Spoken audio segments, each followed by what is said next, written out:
Initiating moisture.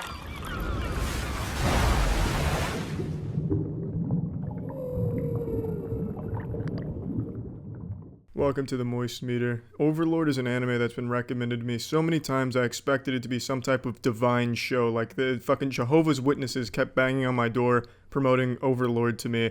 This show is so hyped up, I expected it to put inches on my penis and give me the winning lottery numbers. And after finishing all 3 seasons, I binged them. I can safely say it was good, but it's nothing super special or anything. Following the recent trend in anime where every anime has to take place inside of a video game, this show takes place inside of a video game, kind of. So there's a power player in a very popular dive MMO that is giving one last oorah before the game goes offline. They're shutting down the servers and he decides to go back in and jerk off one final time because he spent so long on the game and he's so powerful, part of the best fucking guild. So as the servers shut down, he's still in, servers go off, and then he immediately gets transported to the real world variation of the game, and he becomes his character. So it's a little different than Sword Art Online, where the people are still in the real world, they're just stuck in a video game. Here he gets transported to an actual, real, unfamiliar world, but as his character and his guild comes with him. And they're all real now too. It's not a unique story, but it's a fun one, and I think it's executed well. I enjoy the characters, I enjoy the story, but this show has so many fucking problems, the biggest being laughably bad CGI. The CGI in this show is so fucking bad it makes Jimmy Neutron look new and innovative in the 3D department.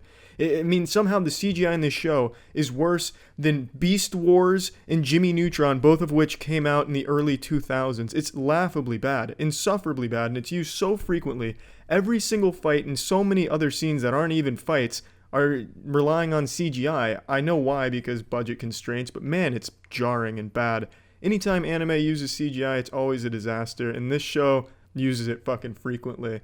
And another thing that shows how low the budget for this must be is the fight scenes, because 9 times out of 10, if you're watching a fight scene, like in the middle of it, it'll pan out of the fight and just show you the moon, or some fat guy's asshole off to the side or something. Anything to take you away from the action, which would cost money to animate. So it shows something else, and then you just hear the action. You hear swords clashing, blood spilling, cum flying, and then it'll pan back after the fight, and then you see the aftermath. Oh, it's fucking cool. Yeah, I guess I'll just use my imagination. It's silly. It's really bad. When there's a fight, you know you're only going to get like 3 seconds of the fight, and then you're just going to be looking at the sand or the grass, and then you'll get to see the aftermath. It's boring. It's really boring, and it's a shame because there's so much they could do with the fights in this, and sometimes there are fights that aren't panned away or CGI'd, and when that happens, it's nice, it's refreshing, it's cool. But that's super rare. 9 times out of 10 you're getting bad CGI with fucking claymation figures falling away, and then you're gonna get panned away action and you'll hear the fights. That's about it. But, I mean, that's a huge negative when the show is about this really fucking powerful guy with some really cool spells, powers, and subordinates rampaging and taking over the world. You've got to have some flashy shit go on, and that just does not happen in this show at all.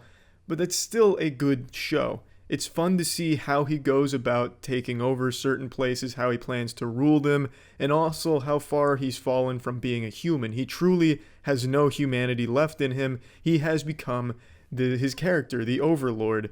And it's nice, and I think all of the characters are pretty strong, save for a couple shitty ones. There's some shitties in here, but overall they're pretty fleshed out and fun to watch them scheme and interact and shit like that. Another huge shortcoming of this show is for some reason it has this incessant need to focus on the most boring aspects of the universe.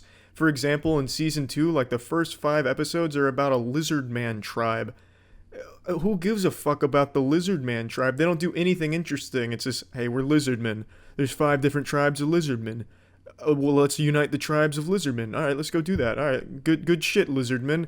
And it leads up to Ainz coming in and just saying, hey, I'm going to conquer the lizardmen. They're like, all right, you've conquered us. The lizardmen submit.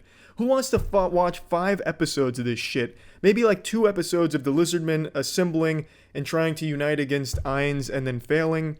But stretching it out over like 5 episodes, man, it was tiresome to watch. What a fucking chore. And it's not just the Lizardman arc, if you want to call it that, more like the Lizardman fart, but Season 3 had the same thing where it focused on some really trivial situations and characters you just didn't care about. it just seems like it was padding for episodes. I don't understand why they focused on those things instead of the actual fun shit, which is Ainz trying to get his name out there and take over, and also the other interesting characters in other portions of the world, but instead they focus on the boringest one. It's just missed the mark there. Big time. Those episodes were a goddamn schlog. So let's just go ahead and plug this shit into the moist meter. I'm giving Overlord a 65%.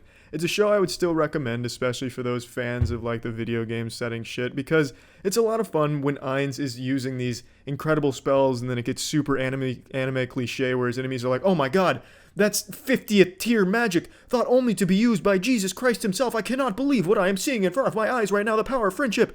It's failing us. It's fun. It's really fucking goofy fun. And when the fights are actually animated, not in CGI and not panned away, the fights are fucking cool. Just spells being cast at each other and then the occasional sword fights. It's nice to watch that shit go down. And then it's got like the standard video game shit, which is kind of cool to see come alive. Overall, it's a good show, but man, it has so many fucking shortcomings, and I think it could be so much better if its budget was a little higher, or if they knew what to really put in the episodes and focus on and not draw boring shit out. But I mean, yeah, it's a show I'd recommend. Just a lot of unrealized potential. So yeah.